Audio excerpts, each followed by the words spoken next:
최근 은행 대출 이자가 인상되고 더 오를 것이란 전망이 나오면서 낮은 이자 또는 고정금리를 찾는 분들이 많으신데요. 주의하셔야 되겠습니다.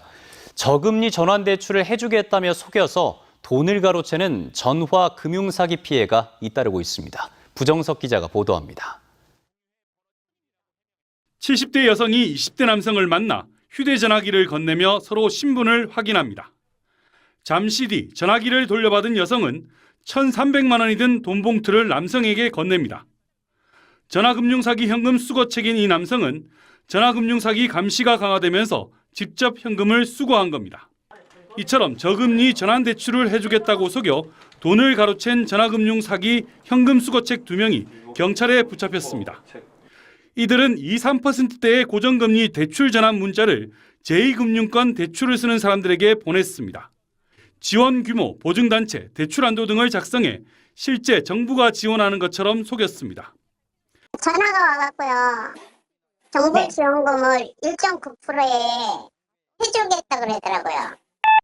괴리라고 그러니까는 그래서 이렇게 믿었죠. 상담 전화가 오면 신분 확인이 필요하다며 휴대전화에 악성 앱을 설치했습니다.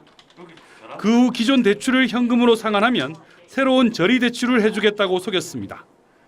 이런 수법으로 경남, 부산 등을 돌며 지난 6월 한 달 동안에만 47번에 걸쳐 8억 7천만 원을 가로챘습니다.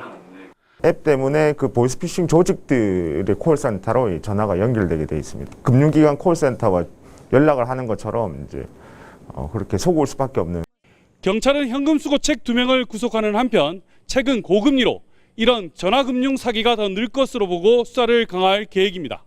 한편 올 상반기 전화금융 사기 피해액은 월 평균 511억 원으로 집계됐습니다. MBC 뉴스 부정석입니다.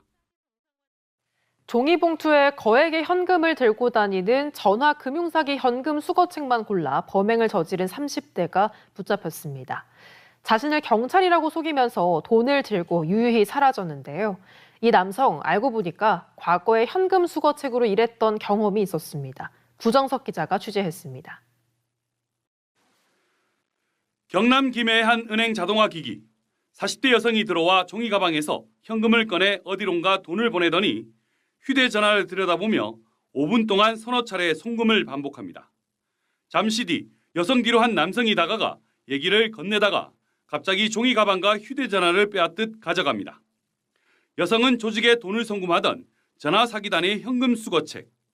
이 남성은 자신이 전화금융 사기 범죄를 수사하고 있는 경찰이라고 속인 뒤 여성이 미처 송금하지 못한 1,500만 원을 갖고 그대로 사라졌습니다. 종이 가방에 현금을 들고 와 100만 원씩 나눠 송금하는 사람을 보이스피싱 현금 수거책으로 보고 범행 대상으로 삼았습니다. 남성은 같은 날 부산에서도 똑같은 방법으로 2,500만 원을 빼앗아 달아났습니다. 하지만 여성이 경찰에 검거되면서 남성의 범행도 꼬리가 밟혔습니다. 이 남성은 과거 전화사기 현금 수거책으로 일한 경험을 바탕으로 현금 수거책만을 노렸던 것으로 드러났습니다. 보이스피싱 현금 수거책은 돈을 송금하는 중에 경찰관을 사칭하는 사람이 나타나가지고 돈을 빼앗겼다 하는 그런 진술이 있어가지고 수사에 착수하게 됐습니다. 경찰은 휴대전화 분석을 통해 공범과 추가 범행 여부를 수사하고 있습니다. MBC 뉴스 부정석입니다. 요즘 보이스피싱 조직은 해외 발신 번호가 뜨면 사람들이 전화를 받지 않기 때문에 국번을 국내 번호로 바꿔주는 변작 중계기를 곳곳에 설치하고 있습니다. 피해자들에게 수억 원을 가로챈 한 일당도 가정집과 모텔 가리지 않고 이 중계기를 설치하다가 결국 덜미를 잡혔습니다. 김윤아 기자가 보도합니다. 사하구의 한 모텔. 경찰이 TV 받침대를 드러내자 수상한 기계가 발견됩니다. 둘, 넷, 여섯, 8포트. 지금 혼은 없는 상태인데 작동은 되고 있습니다. 해외 발신 전화를 국내 번호로 바꿔주는 변작 중계기입니다. 보이스피싱 일당들이 실제로 사용했던 발신번호 변작 중계기입니다. 이들은 이 변작 중계기를 인천항과 평택항을 통해 국내로 밀반입했습니다. 경찰에 검거된 A씨 등은 전국 46곳에 중계기 62대를 설치했습니다. 남의 집 옥상 항아리 속, 모텔 방 안에다 몰래 숨겨놨습니다. 모텔 객실을 대실해서 중계기를 설치한 후에 후에도 계속 중계기를 운영을 했고 모텔 업주나 방문하는 손님들은 객실에 중계기가 설치된 사실조차 모르는. 중계기를 이용해 070과 같은 해외 발신 번호를 국내 번호인 010으로 조작했습니다. 의심 없이 전화를 받은 30여 명이 5억 원의 보이스피싱 피해를 봤습니다. 캐피탈인데 자금이 필요하십니까? 꼭 필요합니다. 이제 대안도 되니까 된다는 게. 보이스피싱이라는 거는 눈치를 못 채셨어요? 당연하지 010 왔는데. 경찰은 전기통신사업법 위반과 사기 혐의로 A씨 등 18명을 검거해 8명을 구속했습니다. MBC 뉴스 김윤아입니다. 요즘 전화금융 사기를 비롯한 각종 보이스피싱 범죄가 끊이질 않고 있는데요. 중간에서 단순히 돈만 전달했더라도 보이스피싱 범죄임을 인식했다면 공범으로 무거운 처벌을 받을 수 있습니다. 그 실제 사례와 판결을 문철진 기자가 취재했습니다. 지난해 7월 40대 A씨는 정보지를 통해 알게 된 한 대부 업체에 취직했습니다. A씨가 맡은 일은 회사 관계자가 알려준 사람을 만나 돈을 건네받아 지정된 통장에 입금하는 일이었습니다. 나흘 동안 모두 4명으로부터 6,700여만 원을 받아 송금하고 추가로 600만 원을 더 받으려다 경찰에 붙잡혔습니다. 경찰 조사 결과 이 회사는 대부업체가 아니라 저금리로 대출을 해준다는 식으로 사람들을 속여 돈을 가로채는 금융범죄 사기단이었습니다. 재판에 넘겨진 A씨는 자신이 현금 수거 체계에 불과하다고 주장했지만 1심과 항소심 모두 A씨를 범행을 함께 공모한 공동정범으로 보고 징역 1년 6개월을 선고했습니다. 재판부는 피고인의 현금 수거 행위는 매우 비정상적이어서 보이스피싱일지도 모른다는 의문을 품기에 충분하다며 피고인의 행위는 범죄 행위를 분담한 것으로 봐야 하고 방조에 불과하다고 평가할 수 없다고 판시했습니다.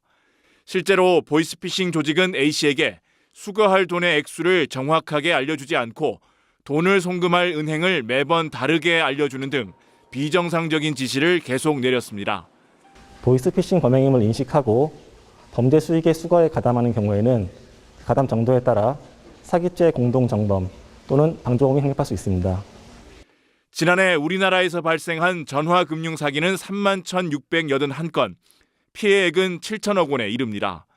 역할을 분담해 점조직 형태로 운영되는 보이스피싱 조직이 많아지면서 단순 가담자라도 공범으로 엄벌하는 판결이 잇따르고 있습니다. MBC 뉴스 문철진입니다.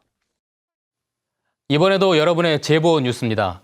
코로나19로 힘든 분들을 위해서 저금리 대출이 실제로 시행이 되고 있는데 이를 노려서 돈을 가로채는 범죄가 잇따르고 있습니다.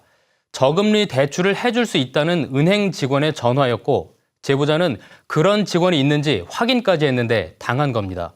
어찌된 일인지 서창호 기자가 취재했습니다. 장비 임대업을 하고 있는 56살 강모 씨. 코로나19 여파에 수입이 전보다 30% 이상 뚝 떨어지자 고민이 이만저만이 아니었습니다. 그러던 중 은행 직원이라며 저금리로 대출을 해주겠다는 솔깃한 전화를 받았습니다. 여기란 돈을 이제 2.25 정도를 한다고 그랬고, 그래서 이제 그 뒷날 과장님하고 의논을 했는데 1.5%까지 금리를 낮출 수 있다. 강 씨가 의심하자 은행 직원은 자신의 명함과 특정 사이트 접속을 유도하는 링크가 담긴 메시지를 보냈습니다. 혹시나 하는 마음에 이 사이트에 접속했던 강 씨는 이때부터 덫에 걸리게 됐습니다. 보이스피싱 조직원이 강 씨의 휴대전화에 해킹 프로그램이 깔리도록 유도한 겁니다. 궁금해서 내가 콜센터, 농협 콜센터 전화를 하니까 서울 중구에 그런 사람이 근무하고 있더라. 그렇게 해서 이제 한치도 의심 없이. 결국 강 씨는 아무런 의심 없이 열흘 동안 3차례에 걸쳐 모두 6천만 원이 넘는 돈을 수금원에게 직접 건넸습니다. 뒤늦게 사기라는 걸 알아챈 강 씨는 곧바로 경찰에 신고했습니다. 경찰은 수사에 착수해 수금을 맡았던 조직원 1명을 붙잡은 가운데 또 다른 조직원 1명의 행방도 뒤쫓고 있습니다. 최근 석 달 동안 경남에서 발생한 보이스피싱 피해 범죄는 모두 400건. 제공한 것을 활용하게 되면 악성 코드로 인해서 결국은 제3의 가짜 곳으로 또 유도될 수가 있기 때문에 결국은 본인이 직접 공신력 있는 기관에. 코로나 경기 불황을 틈타 서민이 주요 표적이 되고 있는 요즘 각별한 주의가 필요해 보입니다. MBC 뉴스 서창우입니다.